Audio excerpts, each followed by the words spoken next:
Let us all say, in the name of the Father, and of the Son, and of the Holy Spirit. Amen.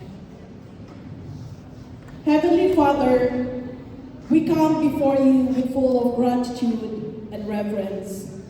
We lift up these children and youth into your loving hands. Heavenly Father, you are the creator of life and the giver of life. And we acknowledge, Lord, that these children and youth are a blessing to our family and a blessing to the family of El Shaddai community. Heavenly Father, please continue to guide them, Lord. We know that you know each one of them. You know their needs, you understand their needs, and you hear their hearts. Continue, Lord, to guide them, to lead them, especially in their studies.